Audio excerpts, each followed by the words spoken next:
ইউনিভার্সিটিতে ফিজিক্স পড়াই। আর যেহেতু আচার্য প্রফুল্ল চন্দ্র কলেজ হচ্ছে ওয়েস্ট বেঙ্গল স্টেট ইউনিভার্সিটির অ্যাফিলিয়েটেড একটা কলেজ, কাজে এটা একটা ফর্মালিটি যে ইউনিভার্সিটির রিপ্রেজেন্টেটিভ হয়ে এখানে এসেছি এবং এই অনুষ্ঠানের উদ্বোধনে একটা মানে ওয়েলকামিং কথাবার্তা বলতে হবে। প্রথমেই আমি এই আজকের অনুষ্ঠানের এভিডেন্স স্পিকার তাদেরকে ধন্যবাদ জানাই যে তারা রাজি হয়েছেন এখানে বিষয় বলতে এবং এখানকার শিক্ষক এবং ছাত্রদের অ্যাড্রেস করে বায়োফিজিক্সের মতো বা একটা টপিক নিয়ে ইনলাইটেন করতে রাজি হয়েছেন, তাদেরকে ধন্যবাদ জানানো উচিত। এবং আমি ডিলাইটফুল টু সি যে এত স্টুডেন্ট, আজকাল আমরা স্টুডেন্টরা ক্লাসে দেখতে পাই না, সেটা হচ্ছে আমাদের দুঃখ। ফিজিক্স ক্লাস পার্টিকুলারলি প্রচুর ফিজিক্স এবং সম্ভবত বায়োলজি স্টুডেন্টরাও এই ক্লাসে এখানে আছো। তোমাদের এনথুজিয়াজম দেখে আমার খুব ভালো লাগছে। এরকম এনথুজিয়াজম আমরা রেগুলার দেখতে চাই, যেটা ক্রমশ আমাদের ক্লাসগুলোতে হারিয়ে যাচ্ছে। এনিওয়ে, যেটা বলা সেটা হচ্ছে এই যে আজকের এই সেমিনারটা নিশ্চয়ই একটা ওয়ান্ডারফুল সেমিনার হবে। এই ওয়ান্ডারফুল শব্দটা খুব ক্লিশে হলেও আমি ব্যবহার করলাম এই কারণে যে সত্যি এই সেমিনারে তোমরা অনেক কিছু শুনতে পাবে, যার মধ্যে কিছু ওয়ান্ডার্স আছে যে সম্বন্ধে তোমরা কিছু জানো মানে শোনা হয়নি। আমাদের যে traditional courses of physics and biology, সেখানে মনে হয় এই কোর্সগুলো একদম ওয়াটার টাইট কম্পারেবল ডিসিপ্লিনস, একজনের সঙ্গে অন্যজনের সম্পর্ক নেই।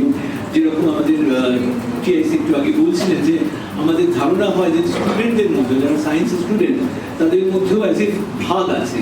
কিছু লোক যারা ম্যাথমেটিক্স এবং ফিজিক্সে ইনক্লাইন তারা ওই physics, mathematics, statistics, computer science ইত্যাদি সাবজেক্ট নেয়, অন্য দল বায়োলজি নেয়, কেমিস্ট্রি লাইজ ইন বিটুইন, আর বায়োলজির সঙ্গে ফিজিক্সের কোনো সম্পর্ক নেই, উইচ ইজ অ্যাবসলিউটলি রং। কেননা biology has contributed, physics has contributed in biology different ways. প্রথম দিকে তোমরা বুঝতেই পারো খুবই সহজ, যেটা হচ্ছে ইনস্ট্রুমেন্টেশন। বায়োলজিকে যদি বায়োলজিক্যাল ডিফারেন্ট প্রসেসকে যদি অবজার্ভ করতে হয়, starting from molecular level, molecular structure, Intra and intermolecular interactions, molecular network, cellular biology, tissue level biology, organ level biology, organism level biology, সেখান থেকে পপুলেশন বায়োলজি, সব জায়গায় ইনস্ট্রুমেন্টেশন দরকার এবং ইনস্ট্রুমেন্টের থেকে যে ডেটাটা বেরিয়ে এলো সেটাকে অ্যানালিসিস করার টেকনিকও দরকার, যেখানে বায়োলজি, ফিজিক্স প্রচুর পরিমাণে কন্ট্রিবিউট করেছে। আর উইচ ইজ ভেরি ইনটুইটিভ, এটার মধ্যে কোনো রহস্য নেই। সবাই প্রায় আমরা জানি যে আমরা প্রচুর যন্ত্র ব্যবহার করতে হয় বায়োলজি করতে গেলে, যেগুলো অ্যাকচুয়ালি ফিজিক্স থেকেই কন্ট্রিবিউটেড করেছে। সেটা ফিজিক্সের খুব প্রাইমারি অবদান টু বায়োফিজিক্স। এবং এইখানে আমি একটা ছোট্ট পয়েন্ট বলতে চাই, which is something pride of Calcutta, যে তোমরা স্টুডেন্টরা হয়তো অনেকেই জানে যে পার্টিকুলার ফিজিক্স স্টুডেন্টরা যে আমরা যে অপটিক্যাল মাইক্রোস্কোপ ব্যবহার করি, সেইগুলো দিয়ে কোনো অবজেক্টকে দেখতে গেলে সেই অবজেক্টের ডাইমেনশন অ্যাটলিস্ট 100 ন্যানোমিটারের বেশি হওয়া দরকার। তার থেকে ছোট যদি কোনো অবজেক্ট হয় তাহলে সেটা অপটিক্যাল মাইক্রোস্কোপ দিয়ে দেখা যায় না, তার জন্য ইলেকট্রন মাইক্রোস্কোপ দরকার হয়। যে electron microscope was discovered in Berlin sometime in early 30s by Ruska and Knoll. কিন্তু within a few years, electron microscope was developed in Calcutta in the able leadership of Professor N.N. Dasgupta, and this was the first electron microscope indigenously made in Calcutta. So that is one of the very pride moment of the pride point of Calcutta in the instrumentation. যাই হোক, এটা তো একটা ইনস্ট্রুমেন্টেশনের দিক। এছাড়াও আছে যে mechanisms গুলো বোঝার জন্য, যে বায়োলজিতে কি হচ্ছে, প্রসেসগুলো কি কি হচ্ছে, কেমন ভাবে জিনিসগুলো কাজ করছে, সেটা বোঝার জন্য ফিজিক্স ইমেন্সলি কন্ট্রিবিউট করে from molecular level to the population level. এবং আজকের সেমিনারের বিষয়গুলো সেটাই, যে ফিজিক্স কিভাবে কমিউনিকেট করছে উইথ বায়োলজি, সেটা আমরা শুনবো ফ্রম দ্য এক্সপার্টস। আমি শুনলাম যে স্টুডেন্টরাও এখানে কিছু পেপার দেবে, সেখান থেকেও শোনা যাবে যে ফিজিক্স কিভাবে বায়োলজিকে কন্ট্রিবিউট করছে, বায়োলজিকে এনহ্যান্স করছে। আমি বরঞ্চ 5-10 মিনিটের মধ্যে একটু ব্রিফলি উল্টোটা বলতে চাই, যে এমনটা নয় যে এটা ওয়ান ওয়ে কনভারসেশন, ফিজিক্সই খালি দেয় এবং বায়োলজি খালি গ্রহণ করে। ইনফ্যাক্ট উল্টোটাও সত্যি, বায়োলজিও অনেক কিছু দেয় যেটা ফিজিক্যাল সায়েন্সকে এনরিচ করে। যেমন এই কথাটা যদি বলতে হয়, প্রথম যে কথাটা আমাদের মাথায় আসবে সেটা হচ্ছে আজকে আমরা বলি যে আমরা যে যুগে বাস করি সেটা হচ্ছে আর্টিফিশিয়াল ইন্টেলিজেন্স। তা এই আর্টিফিশিয়াল কথাটার সঙ্গে একটা কাউন্টার পার্টি নিশ্চয়ই থাকবে যে what is natural, therefore natural biological intelligence, যেটা বায়োলজিক্যাল ইনফরমেশন প্রসেসিং এ ব্যবহার হয়। সুতরাং entire artificial intelligence is actually inspired by biological intelligence and information processing. কাজে আমি সেটার কথা একটু পরে বলবো ডিটেলে, কিন্তু প্রথমে যেটা বলি যে প্রথম যেটা ইন্টারেস্টিং সেটা হচ্ছে যে আমরা যে ব্রাঞ্চটাকে ভাবি যে পিওরেস্ট ব্রাঞ্চ, যেটা মানে একদম মানুষ মানে একদম কল্পনার জগৎ থেকে আবিষ্কার করে ইমাজিনারি নাম্বারের মতো জিনিস, √-1 এর মতো জিনিস আবিষ্কার করে, সেটা পিওর ম্যাথমেটিক্স এর কথা বলি। ম্যাথমেটিক্স এর একটা ব্রাঞ্চ হচ্ছে অপটিমাইজেশন, এবং যে অপটিমাইজেশন ব্যবহার করা হয় স্টার্টিং ফ্রম ফিনান্স, মার্কেটিং থেকে শুরু করে drug designing, aerospace, rocket science, particle physics, সব কিছুতে ব্যবহার করতে হয় অপটিমাইজেশন টেকনিক। এবং এটা খুব interesting, there are many optimization techniques developed in recent years which are actually modeled observing the animal behavior and insect behavior. এবং এরকম প্রচুর আছে, আমি ডিটেলে যাওয়া যাবে না, কিন্তু যেমন ধরুন পার্টিকেল সোয়ার্ম অপটিমাইজেশন টেকনিক, এটা হচ্ছে আকাশে পাখিরা কেমন ভাবে ঘুরে বেড়ায় সেইটা থেকে অনুপ্রাণিত হয়ে পার্টিকেল সোয়ার্ম অপটিমাইজেশন টেকনিকটা as an optimisation technique develop করেছিল। তারপর অ্যান্ট মানে পিঁপড়েরা কিভাবে তাদের গর্ত থেকে বেরিয়ে খাদ্যের সন্ধানে যায় এবং ফিরে আসে, এবং খানিকক্ষণ পর দেখা যায় সব পিঁপড়েগুলো একই লাইনে চলতে শুরু করেছে। এই ব্যাপারটা স্টাডি করে সেখান থেকে ইন্সপায়ার্ড হয়ে একটা ম্যাথমেটিক্যাল অপটিমাইজেশন টেকনিক ডেভেলপ করে, যেটার নাম হচ্ছে অ্যান্ট কলোনি অপটিমাইজেশন। এবং এগুলো এখন এই অপটিমাইজেশন টেকনিকগুলো প্রায় সমস্ত জায়গায় ব্যবহার করা হয়। ইনফ্যাক্ট আমরা একটা পুরো হোল ডে সেমিনার করতে পারি, খুব ইন্টারেস্টিং হবে, খুব মজার হবে, যেখানে হচ্ছে শুধু এরকম বায়োলজিক্যালি ইন্সপায়ার্ড অপটিমাইজেশন টেকনিক নিয়ে আলোচনা করতে পারি। সেটা খুব ইন্টারেস্টিং হতে পারে, খুব ফানফুল জিনিসপত্র হতে পারে। তো এটা গেল অপটিমাইজেশনের ব্যাপার। এবার আমি একটু বলি যে বায়োলজিক্যালি ইন্সপায়ার্ড মেটেরিয়াল সায়েন্সের কথা। There are many materials developed in recent years যেগুলো হচ্ছে বায়োলজিক্যালি ইন্সপায়ার্ড। আগে বলা হতো বায়োমিমিকিং, এখন বলা হয় বায়োমিমেটিক material. One of the biomimetic material is gecko food dry adhesive. Gecko হচ্ছে এক ধরনের লিজার্ড যেগুলো এই দেওয়াল বেয়ে উঠতে পারে আর কি, এবং দেওয়াল বেয়ে উঠে ছোটাছুটি করতে পারে। তারা নিজেদের পুরো দেহের ওয়েটটা তো আটকে রাখতে পারে বডি, এবং খুব তাড়াতাড়ি ডিটাচ করে ক্লাইম্ব করে দ্রুত মানে এগেইনস্ট দ্য গ্র্যাভিটি তারা উঠে যেতে পারে। তো এই ফিজিক্সটা কি সেইটা বোঝার চেষ্টা করে তারপরে ওই ফিজিক্স থেকে ইন্সপায়ার্ড হয়ে actually Gecko food dry adhesive তৈরি করা হচ্ছে। এবং স্ট্যানফোর্ডে একটা ইউনিভার্সিটি আছে, স্ট্যানফোর্ড ইউনিভার্সিটিতে বায়োমিমেটিক ল্যাব, সেই ল্যাবে ওরা ইনফ্যাক্ট রিসেন্ট একটা মাইক্রো রোবো তৈরি করেছে, যেটা নিজের ওজন হচ্ছে 17 গ্রাম, কিন্তু সেটা একটা 20 কেজি ওয়েট পর্যন্ত পুল অফ করতে পারে। Isn't it wonderful? So it's a contribution of biology to physical science. আর আরো একটা জিনিস মনে পড়ছে এই সময়, সেটা হচ্ছে যে স্পাইডার সিল্ক। সেটা আমরা জানি যে স্পাইডার তাদের যে ওয়েব তৈরি করে, যেটা তাদের ওয়েব প্রে গুলোকে ট্র্যাপ করে, যেটা সেটা তাদের থেকে নিঃসরিত যে সিল্ক, সেগুলো থেকে সেই সিল্কগুলো কিন্তু খুব হাই কোয়ালিটি মেটেরিয়াল, তাদের স্ট্রেংথ প্রচন্ড ভালো এবং তাদের ইলাস্টিসিটি প্রচন্ড ভালো। তো সেই সিল্কগুলোকে এখন বায়োটেকনোলজি দিয়ে আর্টিফিশিয়ালি ফর্ম করা হয় in other cells, not in spider, এবং সেগুলো ব্যবহার করা হয় নানা রকম জায়গায় সেগুলো ব্যবহার করা হয়।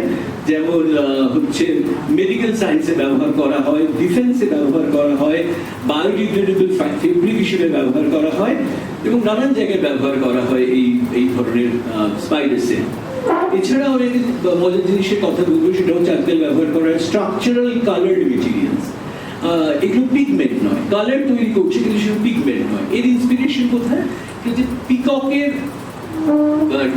ডানায় যে কালার চেঞ্জ দেখা যায়, বাটারফ্লাই ডানায় যে কালার চেঞ্জ দেখা যায়, যে অ্যাঙ্গেল ডিপেন্ডেন্ট কালার দেখা যায়, সেগুলো থেকে ইন্সপায়ার হয়ে ন্যানো মেটেরিয়ালস তৈরি করা হচ্ছে, যেগুলো ইন্টারাক্ট করে উইথ দ্য লাইট এবং স্ক্যাটারিং, ইন্টারফারেন্স, ডিফ্র্যাকশন এর মাধ্যমে অ্যাঙ্গেল ডিপেন্ডেন্ট কালার তৈরি করে। এগুলো খুব interesting material, completely inspired by biology. এরপরে আমি যেটা বলবো সেটা হচ্ছে artificial hair cells. Hair cells আমরা জানি, হেয়ার সেলস কাকে বলে, সেটা হচ্ছে আমাদের যারা বায়োলজি স্টুডেন্ট তারা জানে যে আমাদের কানের ভেতরে ইনার ইয়ারে এক ধরনের সেল থাকে যেগুলোকে বলে হেয়ার সেল, যেগুলো basically are array of tuning forks এবং sound wave of particular frequency সেগুলোকে রেজোনেট করায়। আর হেয়ার সেলগুলো কাপেল থাকে কিছু ট্রান্সডিউসারের সঙ্গে, যার ফলে ভোল্টেজ পালস তৈরি হয়, যে ভোল্টেজ পালসগুলো আলটিমেটলি ব্রেনে পৌঁছে সেই সাউন্ডটাকে সেন্স করতে হয়। এখন সেই টেকনোলজিটা থেকে ইন্সপায়ার হয়ে আর্টিফিশিয়াল হেয়ার সেল তৈরি করা হয়েছে, যেগুলো intensity and the directionality of sound measure করতে পারে এবং সেগুলো খুব হাইলি এনার্জি এফিশিয়েন্ট।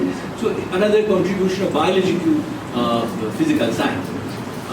এরপরে তো আমরা জানি যে অনেকদিন ধরেই জানি, এটা খুব পুরোনো টেকনিক যে অনেকদিন ধরেই হচ্ছে, সেটা হচ্ছে বায়ো ইন্সপায়ার্ড ক্যামেরাস। নানান ধরনের বায়ো ইন্সপায়ার্ড ক্যামেরাস রয়েছে, যেমন হচ্ছে যে কম্পাউন্ড আই ক্যামেরাস, যেখানে একটা লেন্সের বদলে অনেকগুলো লেন্স নানান দিকে ওরিয়েন্ট করা থাকে, যেগুলো ইনসেক্ট আই থেকে ইন্সপায়ার্ড এবং সেখানে একটা প্যানোরামিক ভিউ একটা পাওয়া যায় এবং এগুলোকে সার্ভিলেন্স ড্রোনে ব্যবহার করা হয় এবং এর সিকিউর সার্ভিলেন্স ড্রোন ইত্যাদি জায়গাতে এটা ব্যবহার করা হয়। এছাড়াও রয়েছে আবার পোলারাইজেশন অ্যান্ড মাল্টিস্পেকট্রাল ক্যামেরা। এগুলো হচ্ছে শ্রিম্পের আই থেকে ইন্সপায়ার্ড এবং যেগুলো আলটিমেটলি ভিজিবল রেঞ্জের বাইরেও ইউভি অবজার্ভ করতে পারে এবং পোলারাইজেশন অফ লাইট দেখতে পারে। আরেকটা ইন্টারেস্টিং জিনিস হচ্ছে, আমরা যখন জিওমেট্রিক্যাল অপটিক্স পড়ি আমরা জানি একটা সিম্পল লেন্সের মধ্যে কত রকম অ্যাবারেশনস হয়, কিন্তু হিউম্যান লেন্সে কিন্তু এই অ্যাবারেশনসটা অনেকটা কম। তার মূল কারণ হচ্ছে আমরা যে স্ক্রিনের উপর ইমেজটা ফর্ম হয় আমাদের হিউম্যান লেন্সে, সেটা হচ্ছে retina, which is a curve surface. So curve retina camera বলে এক ধরনের জিনিসও ইনভেন্টেড হয়েছে, যেগুলো মোবাইল ক্যামেরাতেও থাকে, এন্ডোস্কোপে থাকে। এগুলো সবই bio inspired physical science. So এছাড়া এরপর আমি জাস্ট মেনশন করব, সেটা হচ্ছে আমার প্রিয় টপিক, সেটা হচ্ছে artificial neural network and deep learning. সেটা হচ্ছে যে আর্টিফিশিয়াল নিউরাল নেটওয়ার্ক হচ্ছে এখন আমরা যে ওই মেশিন লার্নিং এই কথাটা বারবার শুনি, মেশিন লার্নিং শব্দটা এখন প্রায় সবাই শুনি এবং মনে করি যে machine learning is becoming almost something like fundamental লিটারেসির একটা অঙ্গ প্রায় আর কি, এরকম ভাবতে শুরু করেছি আমরা। তো মেশিন লার্নিং শুরু হয় নিউরাল নেটওয়ার্ক থেকে। নিউরাল নেটওয়ার্ক থেকে অ্যাকচুয়াল বায়োলজিক্যাল নিউরন, তাদের বায়োলজিক্যাল নিউরনগুলো একে অন্যের সঙ্গে যুক্ত হয়ে কিভাবে ইনফরমেশন প্রসেস করে সেটা বোঝবার একটা চেষ্টা। অ্যারাউন্ড 1950s যখন মোটামুটি নিউরনের বায়োলজিটা জানা গেছে এবং নিউরনের ফিজিক্সটা বোঝার চেষ্টা চলছে। ইনফ্যাক্ট হজকিনসের বিখ্যাত কাজ হচ্ছে 1953-তে যখন ফিজিক্স অফ দ্য নিউরনটা বোঝার চেষ্টা করা হচ্ছে। ঠিক তার কিছুদিন আগেই ব্যাকুলক অ্যান্ড পিটস বলে দুজন লোক, তারা একটা নিউরনের মডেল বাজারে প্রপোজ করলো, যেগুলোকে খুব সিম্পল মডেল এবং যে কোনো বায়োলজিস্ট দেখে ওটাকে হেসে উড়িয়ে দেবে, যে মানে অ্যাকচুয়াল নিউরনের ধারে কাছ দিয়ে ওটা আসে না, ওটা too simple toy model, everything is said and ডান।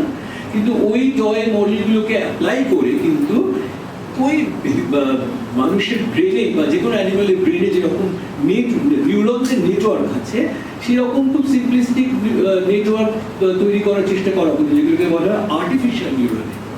এবং তোমরা হয়তো জানো 1924 সালের নোবেল প্রাইজ পেয়েছেন যে দুজন ভদ্রলোক, একজন হচ্ছেন হফফিল্ড আর একজন হচ্ছেন Hinton. Hopfield is one of the premier কাজকর্ম করেছেন, ইনিশিয়াল কাজকর্ম করেছিলেন, যিনি ওই আর্টিফিশিয়াল ভ্যাকুলক পিটস টাইপের নিউরনগুলোকে কানেক্ট করে একটা কি করে মেমোরি সিস্টেম তৈরি করা যায়, ব্রেনের মধ্যে কেমনভাবে মেমোরি থাকতে পারে তার একটা মডেল তৈরি করেছিলেন। এবং অফকোর্স বায়োলজিস্ট সেটাকে অ্যাকসেপ্ট করেনি, বলেছিল যে মানুষের memory system is too much complicated and it is too simple a model এবং ভীষণ abiological model. There are many objections can be raised against this model. However, that model could be used in many useful purpose. So, Hopfield model দাঁড়িয়ে গেল একটা খুব ভালো computational টুলে, যা এই থেকে প্রচুর পরিমাণে ক্যালকুলেশন করতে শুরু হলো, যার অ্যাপ্লিকেশনস আছে ইন আদার ফিজিক্যাল প্রবলেমস, মানে নন বায়োলজিক্যাল ফিজিক্যাল প্রবলেমস এর অ্যাপ্লিকেশন আছে যারা। আর তারপরে একই সঙ্গে যেটা হলো রোজেনব্লাট বলে একজন ভদ্রলোক, তিনি একটা আরেকটা মডেল তৈরি করলেন, সেটাকে বলা হলো পারসেপ্ট্রন মডেল। যে পারসেপ্ট্রন মডেল ওয়ান্স এগেইন ওই ম্যাকুলো পিচ টাইপের সিম্পল নিউরন, আর্টিফিশিয়াল নিউরনগুলোকে কানেক্ট করে পারসেপ্ট্রন মডেল তৈরি করা হলো, যেগুলো হচ্ছে ওয়ান্স এগেইন ওই ব্রেন কি করে কাজ করে তার একটা মডেল হিসেবে প্রপোজ করার চেষ্টা করা হয়েছিল, কিন্তু of course it is too simple to be real বায়োলজির পক্ষে। কিন্তু সেগুলো যথেষ্ট ইউজ আছে, দেখা গেল যে সেগুলো দিয়ে অনেক ক্লাসিফিকেশন প্রবলেম, রিগ্রেশন প্রবলেম, এই ধরনের ফিজিক্যাল সায়েন্সের প্রবলেমকে সলভ করা যায়, এবং তার ফলে সেটা খুবই সাকসেসফুল কাজকর্ম শুরু হলো। এরপর বলা যেতে পারে যে 1970s এর মধ্যে ইতিমধ্যে তখন হুবেল এবং ভিজেল দুজন ভদ্রলোক, এরা অলরেডি খুব ভালো ডিটেল বায়োফিজিক্স পড়েছেন এবং আমাদের ব্রেনে নিউরনাল নেটওয়ার্কগুলোকে কেমনভাবে পরপর বিভিন্ন লেয়ারে অর্গানাইজড রয়েছে সেগুলো তারা বার করেছেন, এবং তার খুবই ভালো কাজ, এবং যার জন্য তারা 1971 বোঝায় ওই সময় আর্লি 70s তাদের কাজ, এবং তারা নোবেল প্রাইজও পেয়ে গেছেন ওই বায়োলজিক্যাল সেলের যে সেলুলার অর্গানাইজেশন অফ নিউরনস, এবং সেখানে কীভাবে ইনফরমেশন প্রসেসিং হয় এই সম্বন্ধে কাজকর্ম করে। যাই হোক, সেখানে দেখা গেছে যে আমাদের বায়োলজিক্যাল ইনফরমেশন আমাদের ব্রেনের বিভিন্ন জায়গায় একটা সেলফ অর্গানাইজড প্যাটার্ন তৈরি করে ইনফরমেশনকে স্টোর হয়। তো সেইটা কি করে হয়, সেইটা সেলফ অর্গানাইজেশনটা কি করে হয়, যেগুলো ওয়্যারিং নয়, মানে অভিজ্ঞতা হতে হতে এই সেলফ অর্গানাইজেশন অফ ইনফরমেশন তৈরি হয় ইন দ্য ব্রেন, সেইটা হুবেল ভাইজেল দেখেছিলেন। কিন্তু এই সেলফ অর্গানাইজেশনটা কেমনভাবে করতে পারে তার একটা ম্যাথমেটিক্যাল মডেল প্রপোজ করেছিলেন কোকোরেন বলে একজন ভদ্রলোক। আইডিয়াটা ছিল ওই বায়োলজিক্যাল সেলফ অর্গানাইজেশনটাকে ব্যাখ্যা করবেন, এবং once again that was too simple to be really useful in biology. কিন্তু যেটা হয়েছে যে কোকোরেনের যে ওয়ার্কটা সেটা কিন্তু মেশিন লার্নিংয়ে কাজ লাগতে শুরু করে। মেশিন লার্নিং খুব সানন্দে বরণ করে নিল যে তাদের প্রচুর ফিজিক্যাল প্রবলেমকে সলভ করার জন্য আমরা কোকোরেন্স ওয়ার্ক ব্যবহার করতে পারি।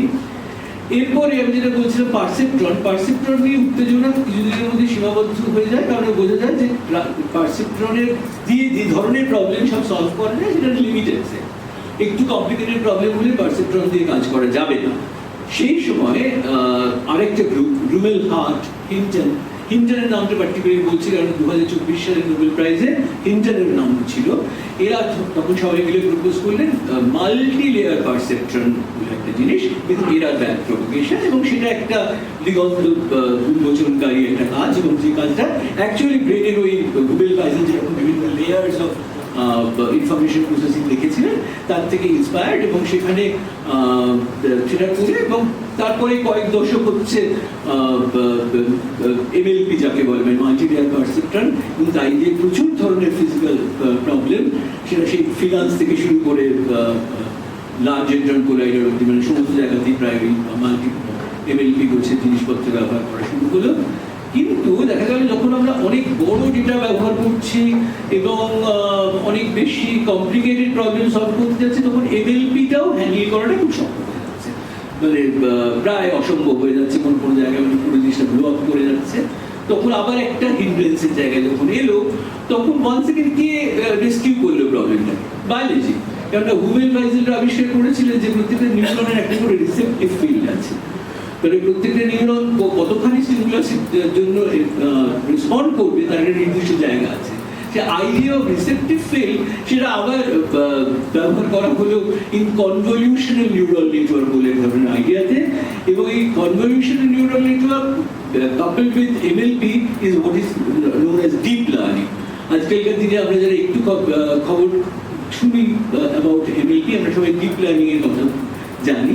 এই deep learning is actually NLP with convolution neural network. Convolution neural network is nothing but receptive field, idea of receptive field, যেটা হচ্ছে অ্যাকচুয়ালি বায়োলজি থেকে এসেছে। তো আমি যেটা আসলে বলতে চাইছিলাম যে কনভারসেশনটা টু ওয়ে, এরকম নয় যে খালি ফিজিক্সে বায়োলজিকে দিয়েছে আর বায়োলজিক্যালি নিয়েছে, বায়োলজিও নিত্যই ফিজিক্যাল সায়েন্সকে জিনিসপত্র দিচ্ছে। তো কাজে দুদল বায়োলজিস্ট এবং ফিজিক্সিস্ট উভয়েরই উৎসাহিত হয়ে কাজকর্ম করা উচিত এবং এই কনভারসেশনটা বাড়ানো উচিত। আমার মনে হয় আজকের এই সেমিনারের পর তোমাদের মধ্যে কেউ কেউ নিশ্চয়ই একটু ইন্সপায়ার হবে যে ভবিষ্যতে তোমরা এইসব ধরনের রিলেটেড লাইনে পড়াশোনা করবে। যদি তাই হয় তবে আজকের এই অনুষ্ঠানটা আমি বলবো যে সার্থক হলো।